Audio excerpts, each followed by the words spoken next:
Fed up on fed up. Fed up, fed up, fed up, fed up, fed up on fed up.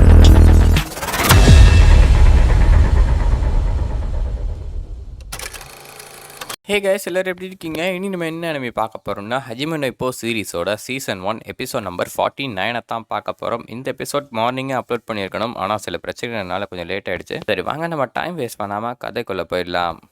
எபிசோட open பண்ண உடனே போன எபிசோடோட continuation தான் காட்டுறாங்க. கடைசியாக பார்த்தீங்கன்னா நம்ம இப்போ பயங்கரமாக அடி வாங்கிட்டு ரிங்க பக்கம் வர நம்ம வாட்சரால் எதுவுமே சொல்ல முடியல. ஏன்னா இப்போ இருக்க நம்ம இப்போ வர எந்த ஒரு டெக்னிக்கை யூஸ் பண்ணி அவனோட அந்த ஒயிட் ஃபேங்கை தடுக்கவே முடியாது. ஸ்பெஷல் பஞ்சாக வச்சிருந்தா அந்த காசில் பஞ்சும் பார்த்தீங்கன்னா அவன் தடுத்துட்டான். அதனால் அதுவும் அது ஒர்க்கே ஆகாது. என்ன பண்ணுறதுன்னு இவருக்கும் சுத்தமாக பார்த்தீங்கன்னா புரியல. அதனால ஏதோ அட்வைஸ் கொடுப்பான்னு நினச்சிக்கிட்டே இருப்பான். இப்போ இவர் கடைசியில் பார்த்தீங்கன்னா எந்த ஒரு அட்வைஸுமே கொடுக்காம உன்னோட பெஸ்ட்டை கொடு அப்படின்னு சொல்லிட்டு அனுப்பிச்சிடுறாரு. இதை பார்த்தா நம்ம மேனேஜருக்கு ஒன்றுமே புரியல. ஏன்னா ஒரு பாக்ஸருக்கு முக்கியமான விஷயமே அவரோட ட்ரெயினர் தான். அவரோட ட்ரெயினர் எதை என்கரேஜ் பண்ணி எதாவது ஸ்ட்ராட்டஜி சொன்னால் தான் அவன் போய் பாக்ஸிங் பண்ணுவான். அவரால் எதுவும் யோசிக்க முடியலன்னா அவன் ரொம்ப பயப்பட ஆரம்பிச்சிருவான் இல்லையா? ஏன் இப்படி பண்ணீங்க அப்படின்ற மாதிரி கேட்கவும், எனக்கு இன்னும் புரியலையா, நான் என்னோட பெஸ்ட் அட்வைஸ் அவனுக்கு கொடுத்துருக்கேன் அப்படின்ற மாதிரி அவர் சொல்கிறாரு. என்ன சொல்கிறீங்க அப்படின்ற மாதிரி கேட்க அவர் என்ன சொல்கிறாருன்னா, நான் அவனை பெஸ்ட்டை கொடுன்னு சொன்ன பார்த்தியா, அது ஒன்றும் சாதாரண வார்த்தைகள் கிடையாது. பெஸ்ட்டை கொடுன்னு நான் எதை குறிப்பிட்டு சொன்னேன்னா, இது வரைக்கும் பண்ண எல்லா ட்ரைனிங்கும் ஞாபகம் வச்சுட்டு அந்த பெஸ்ட்டை கொடுக்க சொல்லியிருக்கேன். அதாவது இவர் என்ன சொல்கிறாருன்னா, இது வரைக்கும் ஒரு எல்லா ட்ரைனிங் கொடுத்துருக்காரு பார்த்தீங்களா, அந்த ஓடுறதும் சரி, பஞ்ச் பண்ணுறதும் சரி, அந்த எல்லா டெக்னிக்கையும் பர்ஃபெக்டாக இங்கே எக்ஸிக்யூட் பண்ண சொல்கிறாரு. அதை தான் சொல்லி அமைச்சிருக்காரு ஒரு கோட் வேர்ட் மாதிரி. நீ நினைக்கிறது கரெக்டு தான். இப்போ இருக்க நம்ம இப்போ அவனோட ஒயிட் ஃபேங்கை தடுக்க முடியாது. அவனோட மோஸ்ட் பவர்ஃபுல் பஞ்சான அந்த காசில் பஞ்சை அவன் தடுத்துட்டான். இருந்தாலும் அவன் ட்ரைனிங் எடுத்த எல்லாத்தையும் இங்கே செஞ்சு காமிச்சானா கண்டிப்பாக ஜெயிக்கிறதுக்கு ஒரு சான்ஸ் கிடைக்கும். அதைத்தான் நான் அவன்கிட்ட சொல்லி அமிச்சேன். அது அவனுக்கு நல்லாவே தெரியும். நான் சொன்ன அந்த 4 வார்த்தைக்கு 100 அர்த்தம் இருக்குது. அந்த 100 அர்த்தத்தில் ஒரு 10 அர்த்தத்தை இவன் புரிஞ்சுக்கிட்டா போதும், இந்த மேட்சை ஜெயிக்கிறதுக்கான ஒரே ஒரு சின்ன ஒரு நம்பிக்கை வரும். ஆனால் இவன் எப்படி புரிஞ்சுக்கிட்டான் தெரியலையே அப்படின்ற மாதிரி இவர் யோசிச்சுக்கிட்டு இருக்க. இந்த பக்கம் நம்ம இப்போ தான் காட்டுறாங்க. அவன் என்ன யோசிக்கிறான்னா, ஆத்தியார் நம்மள பெஸ்ட் ஆஃப் லக்கு நல்லா பெர்ஃபார்ம் பண்ணு அப்படின்னு சொன்னார். அப்படின்னா அதுக்கான அர்த்தம் என்னன்னா, இது வரைக்கும் நான் பண்ண ட்ரைனிங் எல்லாத்தையும் இங்கே காட்ட சொல்லியிருக்காரு. அவர் சொன்ன 3 வார்த்தைகளுக்கான எல்லா அர்த்தமும் எனக்கு புரிஞ்சு போச்சு. மற்றவங்களுக்கு வேணா அது பைத்தியக்காரத்தனமா தெரியல, என்னடா இதுன்ட்டு. ஆனால் அதோட உண்மையான அர்த்தம் எனக்கு நல்லா புரிஞ்சிடுச்சு. அவர் என்ன ஃபீல் பண்ணுறாருன்னு சொல்லிட்டு. எனக்கு பயங்கரமான ஒரு ட்ரைனர் கிடைச்சிருக்காரு. ஏன்னா இந்த மாதிரி ட்ரைனர் யாருக்குமே கிடைக்க மாட்டாங்க. இந்த வால்க்கு எப்படிலாம் அடிப்பான்னு சொல்லிட்டு அதுக்கேற்ற மாதிரி கவுண்டர் மெஷர்ஸு, சூப்பரான டெக்னிக்கு, புது பஞ்சு, காட் டெக்னிக்ஸ்ன்னு சொல்லிட்டு அவரால் முடிஞ்ச எல்லா விஷயத்தையும் எனக்கு சொல்லி தந்திருக்காரு. அவர் இருந்ததுனால தான் நான் இவ்வளோ தூரம் இங்கே வந்திருக்கேன். அப்படின்னா அவருக்காக நான் என்ன செஞ்சு ஆகணும், அவரோட நம்பிக்கைக்கு ஒரு நாயகமாக நான் இருந்து இந்த மேட்சை கண்டிப்பாக வின் பண்ணி ஆகணும். அதுக்காக நான் என்னோட பெஸ்ட்டை கொடுக்க போகிறேன். ட்ரைனிங்கில் கற்றுக்கிட்டு எல்லா விஷயத்தையும் இங்கே செய்ய போகிறேன் அப்படின்னு சொல்லிட்டு முன்னாடி போனவொடனே பார்த்தீங்கன்னா இந்த வால்க்கு அடிக்க ஆரம்பிக்கிறான். மறுபடியும் நம்மால் அடி வாங்கிட்டு தான் இருக்கான். அப்படி அடி வாங்கிட்டே இருக்கும்போது என்ன பண்ணுறான்னா, அவனுக்கு அங்கே வாத்தியார் நிற்கிற மாதிரி தெரியுது. இங்கே பஞ்ச் பண்ணு அப்படின்னு அவர் சொல்கிற மாதிரி அப்படி கேட்க, நம்மால் அப்படியே கை நீட்டி அங்கே பஞ்ச் பண்ண ஆரம்பிக்கிறான். அவன் என்ன பண்ணுறான்னா, ட்ரைனிங்கில் அவர் காட்டு பார்த்தீங்களா, பேட் வச்சுட்டு இங்கே பஞ்ச் பண்ணி இப்படி பஞ்ச் பண்ணு, தொடர்ந்து குத்து அப்படின்னு சொல்லிட்டு அந்த மாதிரி விஷயங்கள்லாம் அவனுக்கு ஞாபகம் வருது. எப்படின்னா அப்படியே நம்ம வாத்தியார் எதிர் நின்றுட்டு அவனை கூப்பிடுற மாதிரி அதை அப்படியே இமேஜின் பண்ணிக்கிட்டு அந்த வால் கூட சண்டை போட ஆரம்பிக்கிறான். ட்ரைனிங்கில் பண்ண எல்லா விஷயத்தையும் அங்கே காட்ட ஆரம்பிக்கிறான். இப்போ அவன் பார்த்தீங்கன்னா அந்த வால்க்கே ஆச்சரியப்படுறான். என்னடா இவன் இவ்வளோ அடி வாங்கிட்டு நம்மளை எதிர்த்து சண்டை போடுறான்னு சொல்லிட்டு. என்னதான் இவன் எதிர்த்து சண்டை போடுற மாதிரி தெரிஞ்சாலும் பொக்குன்னு சொல்லிட்டு மூஞ்சில குத்து வாங்கிட்டு தான் இருக்கா. அது மாறவே இல்லை. அவனால் எதுவுமே பண்ண முடியல. ஏன்னா பயங்கரமாக அந்த பையன் பார்த்தீங்கன்னா சின்ன கேப்ஸை பார்த்து அடிச்சிட்டு இருக்கா. காடியை வச்சாலும் இவங்களுக்குள்ள பயங்கரமான ஒரு டிஃப்ரெண்ட் லெவல் இருக்குது. நம்ம இப்போ பார்த்தீங்கன்னா போட்டாங்க அடி வாங்கி சுற்றி இருக்கவங்களுக்கெல்லாம் மூஞ்சே மாறி போயிடுது. எல்லாரும் நம்ம இப்போ சப்போர்ட் பண்ணி இருந்திருப்பாங்க. எல்லா மேட்ச் மாதிரி இந்த மேட்ச் அவன் நாக் அவுட்டில் வின் பண்ணுவான்னு சொல்லிட்டான். ஆனால் மேட்ச் ஆரம்பிச்சதுலேருந்து இப்போ வரையும் பார்த்தீங்கன்னா ரொம்ப கொடூரமாக தான் போய்கிட்டு இருக்கு. ஆனால் இதில் ஆச்சரியம் கொடுக்கக்கூடிய விஷயம் என்னன்னா, அடி வாங்குறான் நம்ம ஆளு. எவ்வளோ அடி வாங்கினாலும் பார்த்தீங்கன்னா அப்படியே நின்றுட்டே இருக்கான். அடி வாங்கிறது அப்படியே வலிக்காத மாதிரி, மூஞ்செல்லாம் வீங்கி போயிடுது, காலெல்லாம் நடுங்குது. அப்போ கூட பார்த்தீங்கன்னா விட்டு கொடுக்காம இருக்கான். ஒரு கட்டத்துக்கு மேலே அடி வாங்கிட்டே இருக்க நம்ம ரெஃப்ரி தடுக்கிறாரு. என்னடா ஆச்சுன்னு பார்த்தீங்கன்னா ஸ்டாண்டிங் நாக் டவுன் சொல்லிடுறாங்க. இது என்ன அர்த்தம்னா, இவன் அடி வாங்கி நின்றுட்டே மயக்கம் ஆகிட்டு இருக்கான். அதனால அவனை நாக்குன்னு சொல்லிட்டு அந்த பையனை கார்னருக்கு நகர்ந்து போக சொல்லிட்டு, இவனால் ஃபைட் பண்ண முடியுமா அப்படின்னு சொல்லிட்டு இவனோட கண்ணை பார்க்குறாரு. இவன் நினைவில் தான் இருக்கானா இல்லையான்னு சொல்லிட்டு. நம்மால் பார்த்தீங்கன்னா உடனே நினைவுக்கு என்னால் சண்டை போட முடியும் அப்படின்னு சொல்கிறான். கொஞ்ச நேரம் அப்படியே யோசிச்சு பார்க்குறாரு அவரு.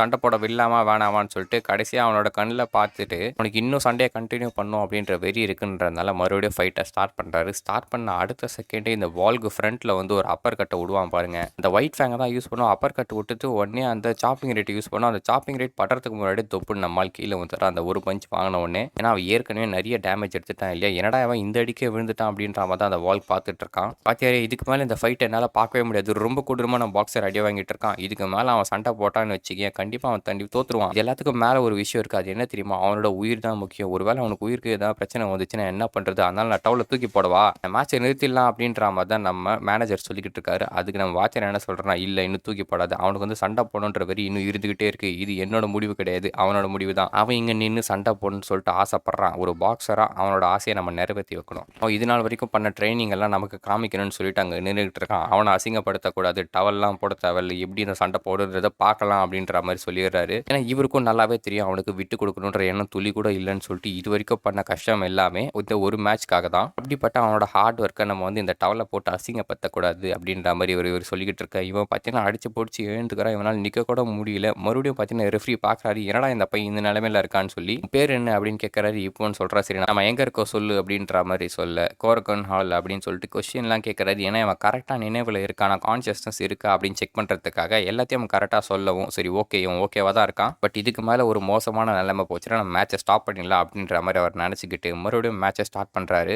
எவ்வளவோ பாக்ஸர்ஸை மீட் பண்ணியிருக்கேன், ஆனால் முன்ன மாதிரி ஒரு பாக்ஸரை நான் மீட் பண்ணதே இல்லை, ஏன்னா இந்த மாதிரி அடி வாங்கிட்டு என் கூட யாரும் நின்னதே கிடையாது இத்தனை ரவுண்டுக்கு, அதுக்காகவே உன்னை பாராட்டலாம், ஆனால் ஒரு விஷயத்தை பட்ட ஞாபகம் வச்சுக்கோ, இந்த மேட்ச்சில் நான் தான் ஜெயிக்க போகிறேன். என்னோட வந்து சோகமான விஷயம் என்ன தெரியுமா, உன்னை வந்து ரொம்ப அடிக்கணுன்றதுனால தான், அவனுக்கு பெரிய டேமேஜ் ஏற்படுத்தக்கூடாதுன்னு நினச்சேன், அவன் உயிருக்கு எதுவும் ஆபத்து வரக்கூடாதுன்னு, ஆனால் உன்னை மயக்க அடிக்க வைக்கலனா கண்டிப்பாக நீ எழுந்து நின்றுக்கிட்டே தான் இருப்பேன், அதனால் எத்தனை பஞ்சு வேணாலும் கொடுப்பேன், கீழே விழுந்து எழுந்துக்க முடியாத அளவுக்கு அப்படின்ற மாதிரி அந்த வால்க்கு யோசிச்சுக்கிட்டு இருக்கான். அதே சமயம் நம்மளும் விட்டு கொடுக்குற மாதிரி இல்லை, கரெக்டாக அந்த வால் கிட்ட வரும்போது பார்த்தீங்கன்னா அவனுக்கு பஞ்ச் கொடுக்க ஆரம்பிச்சிடறான். எப்படின்னு யாருக்குமே தெரியல. நம்ம இப்போ பொறுத்த வரைக்கும் அங்கே நம்ம மாஸ்டர் நிற்கிற மாதிரி இருக்கு, அதனால ட்ரைனிங்கில் பண்ண எல்லா விஷயங்களும் இங்கே வந்து பண்ணிக்கிட்டு இருக்கான். அவர் வந்து சொல்லியிருப்பா இல்லையா, தொடர்ந்து பஞ்ச் பண்ணு அப்படின்னு, அதுக்காக தான் அந்த ரன்னிங் ட்ரைனிங் அப்படின்னு போயிட்டு ஸ்டாமினாவெல்லாம் பயங்கரமாக இன்க்ரீஸ் பண்ணியிருப்பாங்க. இப்போ தான் நம்மால் வந்து அந்த ட்ரைனிங் எல்லாத்தையுமே இங்கே காட்டுறான். பஞ்ச் பண்ண ஆரம்பிக்கிறான் பாருங்க, தொடர்ந்து பொக்குன்னு குத்துறான். அது எல்லாமே அவன் கார்டில் தான் படுது. இருந்தாலும் பார்த்தீங்கன்னா அவன் பின்னாடி போகிறான், கொஞ்சம் கொஞ்சமாக அப்படியே கார்னருக்கு தள்ளிக்கிட்டு இருக்கான். இப்படி தள்ளிக்கிட்டே இருக்கும்போது மேட்ச் அப்படியே நல்லா போகிற மாதிரி இருக்கும். அப்பவும் பார்த்தீங்கன்னா நம்ம இப்போ அடி வாங்கிட்டு தான் இருக்கான், அது வந்து மாறவே இல்லை. ஒரே ஒரு விஷயம் மட்டும் என்னன்னா, இவன் திருப்பி அடி கொடுக்குறான், அது மட்டும் தான். ஃபஸ்ட்டு பார்த்தீங்கன்னா அவனால் திருப்பி கூட அடிக்க முடியாது. இப்போ பார்த்தீங்கன்னா அந்த ட்ரைனிங்கில் பண்ணதை ஞாபகம் வச்சுக்கிட்டு இவன் பஞ்சு வாங்கினாலும் சரின்னு சொல்லிட்டு மறுபடியும் அடிச்சுக்கிட்டு இருக்கான். தொடர்ந்து வந்து அடிக்கிறான். அவன் ஸ்பீடு வந்து மேட்ச் பண்ணணும்னு சொல்லிட்டு, இருந்தாலும் அந்த வால்க்கு பயங்கர ஸ்பீடாக இருக்கான். ஏன்னா நம்ம இப்போக்கு பயங்கர டேமேஜ் ஏற்படுத்திருக்கு, அதனால டயர்டு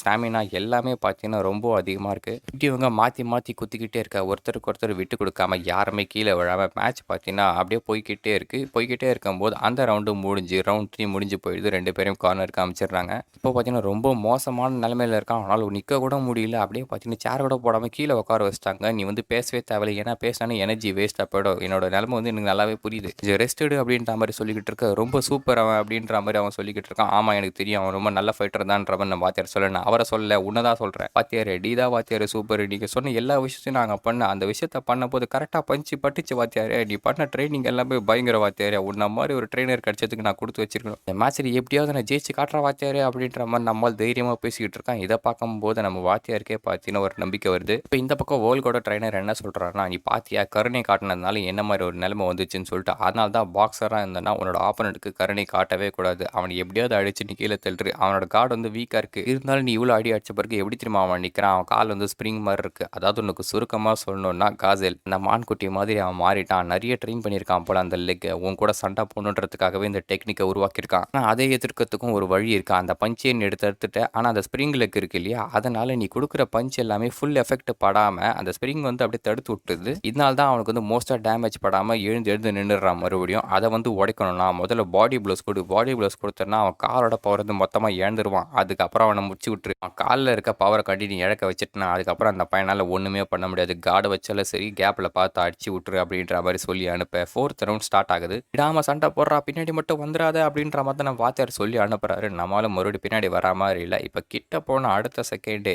இப்போ பஞ்ச் பண்ணலாம் ட்ரை பண்ணுவான். ஆனால் அந்த வால்க்கு என்ன பண்ணுறான், கீழேருந்து அப்புறம் பாடி ப்ளோஸில் கொடுக்க ஆரம்பிச்சிடான், வயிற்றுல குத்த ஆரம்பிச்சிடும். ஏன்னா வயிற்றுல குத்தும் போது கால் பார்த்தீங்கன்னா கொஞ்சம் கொஞ்சமாக டேமேஜ் எடுக்க ஆரம்பிக்குது. அவனோட வாத்தியார் சொன்னார் இல்லையா, முதல்ல அவன் காலை வந்து வீக் ஆக்கணும்னு சொல்லிட்டு, ஏன்னா அவன் காலில் வந்து இப்போ அந்த ஸ்ப்ரிங் பவர் மாதிரி இருக்குது, அதனால இவன் கொடுக்குற பஞ்ச் எல்லாமே ஃபுல் பவரில் போய் சேரல. ஒரு ஸ்ப்ரிங்கில் வந்து கழுத்துக்கு போட்டால் எப்படி அது டிஃப்ளெக்ட் பண்ணிடுமோ அந்த மாதிரி இவனோட பவர் பஞ்ச் எல்லாமே மொத்த பவர் அது மேலே பாடல, அந்த ஸ்ப்ரிங் கால் மூலியமாக அது தடுக்கப்படுது. இதனால் முதல்ல அந்த காலை வந்து நம்ம டேமேஜ் பண்ணி உடைக்கணும், அதுக்கு பாடி ப்ளஸ் கொடுக்கணும், நீ கொடு அப்படின்ற மாதிரி சொல்ல இவன் பார்த்தீங்கன்னா பொக்குன்னு கீழேருந்து பாடி ப்ளஸும் அடுத்தடுத்து கொடுத்துக்கிட்டே இருக்கான்.